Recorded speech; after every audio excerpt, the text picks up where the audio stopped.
दोस्तों, वापस एक बार मैं दीप गजबे आपके लिए लेके आया एक बहुत ही जबरदस्त टॉपिक आज का। और हम लोग सेलिब्रेट करते हैं विमेंस डे हर साल 8 मार्च को।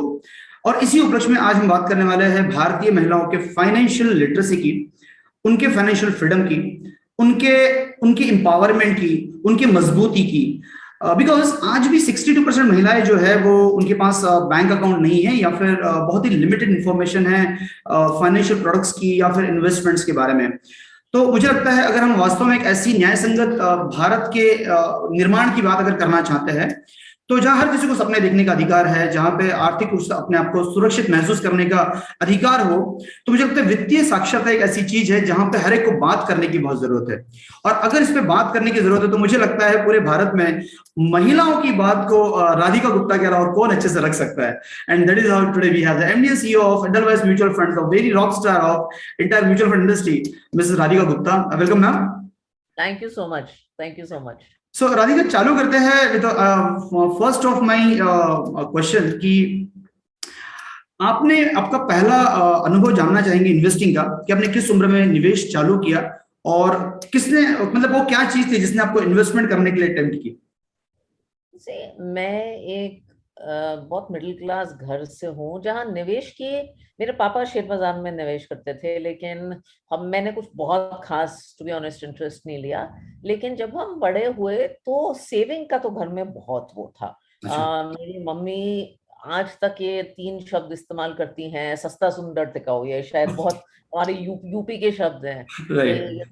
कुछ भी लो तो सस्ता सुंदर टिकाऊ होना चाहिए, वैल्यू फॉर मनी। ये हम I mean, this is what we've grown up hearing. So right. saving, I think I was, was inculcated at a very young age, and it was always के even in life ना, जैसे education है उस पे invest करना है, लेकिन फालतू की चीजों पे पैसे नहीं invest करने। So that was very clear. मैंने कमाना शुरू किया आई थिंक काफी यंग उम्र पे, I was 21 22, and wall street पे काम कर रही थी। 2005 की बात है। तो पहले 1-2 साल मैंने पैसे बचाए, आई मीन निवेश नहीं किया, पैसे बचाए। और थोड़ा लेजीनेस आ जाती है उस टाइम, आदमी नया नया काम करना शुरू करता है, तो you are so busy and caught up that you never think. मैंने सोचा निवेश करने का 2006-7 में, एंड आई इन्वेस्टेड। तब बोनसेस काफी अच्छे थे वॉल स्ट्रीट पे, तो जो बोनस का पैसा था वो पहली बार निवेश किया। सारा इक्विटी में किया, फंड्स के जरिए किया, सिंगल स्टॉक्स के जरिए कभी नहीं किया। In fact many people don't know this, in my whole career I have never had a single stock outside of Edelweiss because I'm an ESOP holder, but outside of that मेरा सारा निवेश funds में रहा है, क्योंकि मैं एसेट मैनेजमेंट प्रोफेशन में रही हूँ and I have always been a believer in funds. तो निवेश किया था उस टाइम, आधा शायद पोर्टफोलियो यूएस इक्विटीज में था, बाकी और कंट्रीज की मार्केट्स में था। एंड अनफॉर्चुनेटली वो निवेश करने की जल्दी बाद 2008 भी आ गया, तो वो एक अलग कहानी है। But that's how I started. Oh great. तो एक महिला के लिए, क्योंकि हम लोग महिला सशक्तिकरण की बात कर रही है पूरे इसमें, तो एक महिला के लिए वित्तीय स्वतंत्रता का होना कितना महत्वपूर्ण है आपके आपके पॉइंट ऑफ व्यू से?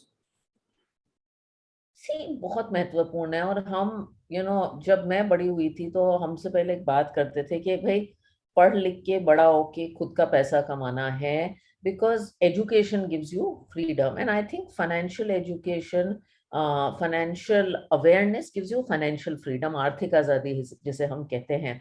और ये बहुत जरूरी चीज है, और ये बहुत रीजंस के लिए जरूरी है। एक तो निवेश का जो ऐसा काम है ना, आप बहुत चीजें लाइफ में आउटसोर्स कर दीजिए, आप अपनी कुकिंग आउटसोर्स कर दीजिए, कुछ और कर दीजिए, लेकिन ये काम ऐसा नहीं है जो आउटसोर्स नहीं करना चाहिए। क्योंकि एक तो जिंदगी ना बहुत, आई हेट टू से दिस, अनसर्टन है। क्या पता कब कुछ हो जाए। और मैंने कितने किस्से सुने हैं, महिलाएं हैं 20 साल बाद शादी में कुछ हो जाता है, अपने घरों में देखा है। या कमा रही हैं लेकिन फैमिली में कुछ हो जाता है। Just my husband's grandmother, she became a widow very young in life, and she had 6 kids to raise. So all these stories happen in life is uncertain. Second, I think दूसरी बात, आर्थिक आजादी इसलिए भी जरूरी है क्योंकि मुश्किल नहीं है। आई थिंक हम निवेश की दुनिया वाले, मैं आप मे बी वी आर थोड़ा सा guilty of making this idea of investing very complicated, कि इसको करने के लिए हमें कोई बहुत वॉरेन बफेट बनना चाहिए या ये करना चाहिए या वो करना चाहिए, बल्कि ये बहुत साधारण सी चीज है। It is about having goals, goals में महिलाएं बहुत अच्छी हैं, पूरे घर के गोल सेट करती हैं. Yes. It is about you know saving consistently. SIP क्या है? एक कंसिस्टेंट हैबिट है. उसमें भी हम ऐसी चीजों में भी बहुत अच्छे हैं. रिस्क जितना लेना चाहिए अपने हिसाब से, उस सोच में भी हम बहुत अच्छे हैं. तो ये जो बेसिक बिहेवियर्स हैं, निवेश तो उनसे बनता है. अच्छा निवेशक वो होता है जिनको इन बेसिक बिहेवियर्स पे काबू होता है. तो दूसरी बात ये है कि निवेश करना मुश्किल नहीं है. और आज के जमाने में जहाँ इतनी एजुकेशन है, आप जैसे बहुत सारे एडवाइजर्स हैं, इतनी हेल्प भी है, तो क्यों ना हो आपको आर्थिक आजादी. और जब होती है आर्थिक आजादी तो एक आदमी में, औरत में, महिला में एक कॉन्फिडेंस आता है. एक ये जज्बा आता है कि मैं कुछ भी कर सकती हूँ, मैं किसी पर निर्भर नहीं हूँ. पिछले 2-3 सालों से हमने हमारी फाइनेंस मिनिस्टर जो कि एक महिला है, उनसे ये शब्द बहुत सुना है, आत्मनिर्भर, आत्मनिर्भरता. तो आई थिंक आर्थिक आजादी होती है तो एक इंडिपेंडेंस होती है डिसीजन मेकिंग की. लाइक आई रिमेम्बर जब मैंने अपना स्टार्टअप शुरू किया था तो I could only do it because मैंने पैसे बचाए थे. तो I could take that decision क्योंकि मुझे किसी से पूछने की जरूरत नहीं पड़ी. हालांकि फादर इन लॉ, हस्बैंड सब बहुत सपोर्टिव हैं, ये पूछने की जरूरत नहीं पड़ी क्योंकि पैसे मेरे पास थे. So great. So that was something वो बहुत इंपॉर्टेंट चीज आपने बोली है कि आपको स्टार्टअप के लिए पूछने की जरूरत नहीं पड़ी. बट वापस एक बहुत इंपॉर्टेंट चीज है राधिका कि हम उन्हें घर पर महत्वपूर्ण निर्णय लेने के लिए, उनको नेतृत्व करने के लिए इन्वेस्टमेंट का कैसे प्रेरित कर सकते हैं. बिकॉज चैलेंज क्या होता है कि even there are so many, बहुत सारी महिलाएं जो है जॉब करती है, लेकिन जब पैसे आते हैं तो सारे डिसीजन जो है वो हस्बैंड लेता है. और बहुत बार उनको जो है मतलब वो लेफ्ट आउट फीलिंग उनको आती है. तो आपके विचार इस पे जानना चाहूंगा कि how we can do that. I think husband and wife को रियलाइज करना चाहिए. और यहाँ पे मर्दों का एक्चुअली एक बहुत बड़ा हाथ है. रियलाइज करना चाहिए कि वो ना सिर्फ जिंदगी में ही लेकिन निवेश में भी पार्टनर्स हैं, साथ के हिस्सेदार हैं. और क्योंकि निवेश हम किसी वजह से करते हैं, ऐसे ही तो नहीं करते ना. कोई हॉर्स रेस तो है नहीं कि आपका मेरे से ज्यादा, मुझे आपसे ज्यादा मार्क्स लाने हैं. निवेश हम इसलिए करते हैं कि अपनी जिंदगी बेहतरीन करें. जो हम कमा रहे हैं उससे बच्चों की जिंदगी बेहतरीन करें, कुछ एंजॉय करें लाइफ, कुछ गोल्स हैं. तो वो गोल्स सिर्फ एक आदमी या महिला के नहीं हो सकते, वो गोल्स परिवार के होते हैं, कपल के होते हैं. तो I think it is a great thing men can do to get women into the discussion about investing. महिला पढ़ सकती है, सीख सकती है, आदमी उसकी हेल्प कर सकता है. उसको नहीं पता ना, वन अप्रोच जब एक महिला सीख रही है, आपसे पूछ रही है टू बी डिसमिसिव, तुम क्यों सीख रही हो यार, तुम्हें क्या पता. नहीं पता तो सवालों का जवाब दो. और साथ साथ बैठ के ना, ये मैंने कोविड के दौरान सीखा है, अपने finances once a quarter as a family review करो. ये वैसे भी करना जरूरी है क्योंकि एज मैंने कहा जिंदगी अनसर्टन है दोनों लोगों को परिवार में. और जब बच्चे हो जाएं, बड़े हो जाएं, तो उनको भी, दोनों लोगों को परिवार में पता होना चाहिए भाई फैमिली का निवेश कहाँ है, क्या है, कौन से अकाउंट्स हैं, कौन सी पॉलिसीज हैं, कौन सी म्यूचुअल फंड्स हैं. ये दोनों को जानना जरूरी है. तो इसमें जो है ना, आदमियों का भी बहुत एक इम्पॉर्टेंट रोल है to help inculcate women into the financial system. और ये जरूर जानिए कि एक जो महिला है वो सिर्फ अपने लिए फैसले नहीं लेती. अगर एक महिला को फाइनेंशियल अबिलिटी है, अवेयरनेस है, अपने घर के लिए बेटर फैसले लेगी, अपने बच्चों के लिए लेगी, शायद अपने पेरेंट्स के लिए लेगी, शायद अपनी बहन को एजुकेट करेगी. तो उसका एक जो इकोनॉमी पे इम्पैक्ट है, जो इकोसिस्टम पे इम्पैक्ट है ना, वो भी बहुत बड़ा है. सो महिलाओं ने अपनी फिर इस निवेश की यात्रा को शुरू कैसे करना है, आपसे कुछ आसान टिप्स दीजिए आप, बिकॉज काफी सारी महिलाएं इसको देखती होगी, आई एम श्योर.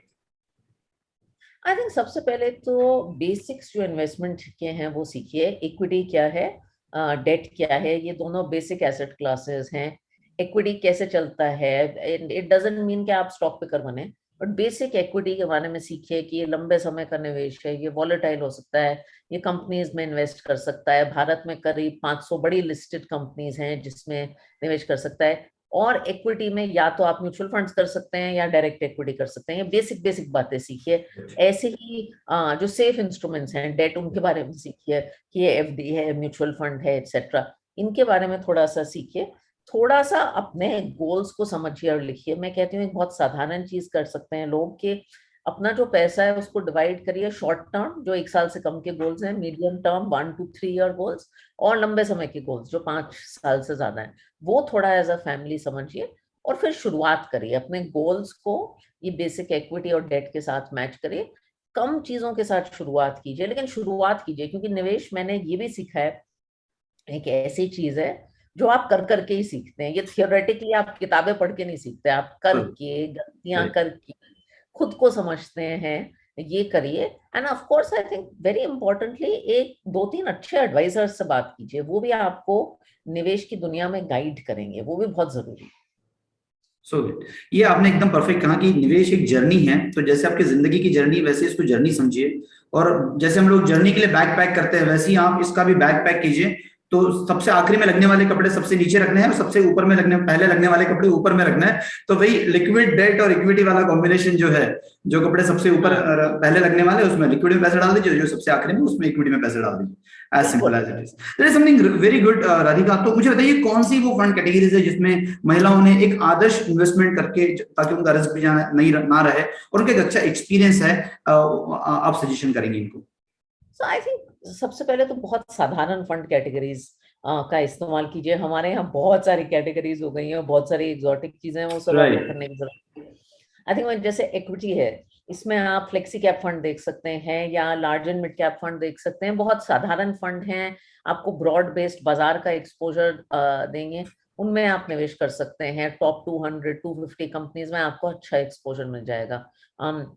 डेट में जैसे बहुत सारे डेट के प्रोडक्ट्स हैं, शॉर्ट टर्म फंड्स हैं, आर्बिट्राज फंड्स हैं, ऐसी बहुत सारी कैटेगरीज हैं।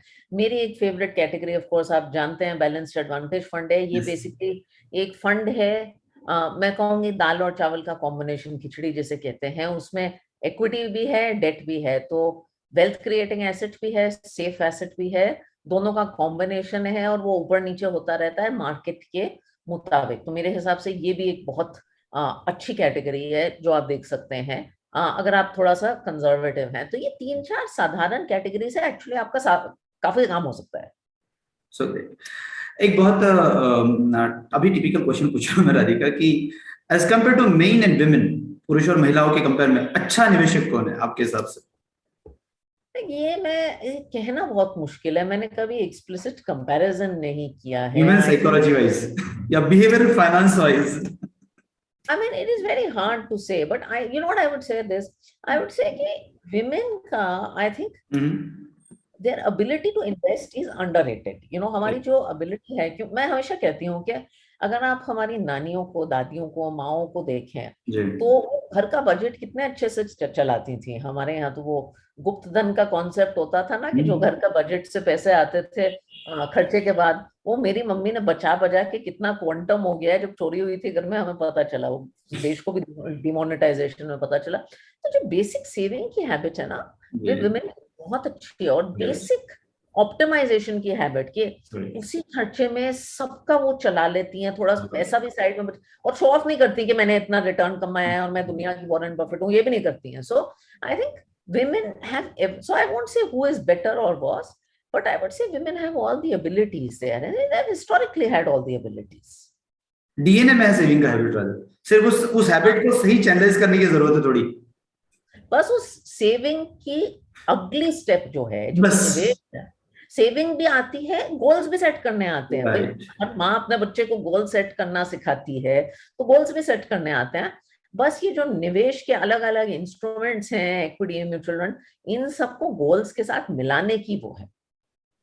So great. एक और एक बहुत इंपॉर्टेंट और लास्ट क्वेश्चन में पूछूंगा राधिका कि फीमेल्स और मेल्स के सैलरीज में काफी सारा अंतर होता है, तो अगर फीमेल्स को अपने अपने ऑब्जेक्टिव्स या गोल्स को पूरा करना है, तो उनको आपके हिसाब से क्या सही तरीका होना चाहिए अपने लक्ष्यों को पूरा करने के लिए? आई थिंक पहले तो लक्ष्य होना क्लियर है, and I think hopefully, I mean, different industries have different perspectives on pay parity. Thankfully, I come from financial services where I believe कि ये actually financial services हमारी जो industry है वो महिलाओं की लीडरशिप में देश में शायद सबसे आगे रही है। Lady finance minister, lady SEBI chief now, many lady bankers. I think our industry has really done quite a bit for women's leadership. But जहां तक महिलाओं का सवाल है, आई थिंक अपने लक्ष्य बहुत क्लियर होने चाहिए, शुरुआत जितनी जल्दी कर सकें करनी चाहिए, पोर्टफोलियो को पीरियोडिकली रिव्यू करना चाहिए। और आई थिंक आखिरी बात मैं कहूंगी, अपने हिसाब से निवेश करना चाहिए। तो निवेश आप खुद के लिए करते हैं, ये नहीं है कि मेरे फादर को क्या ठीक लगता है, मेरे ब्रदर को क्या ठीक लगता है, अपने हिसाब से निवेश करना चाहिए। So great.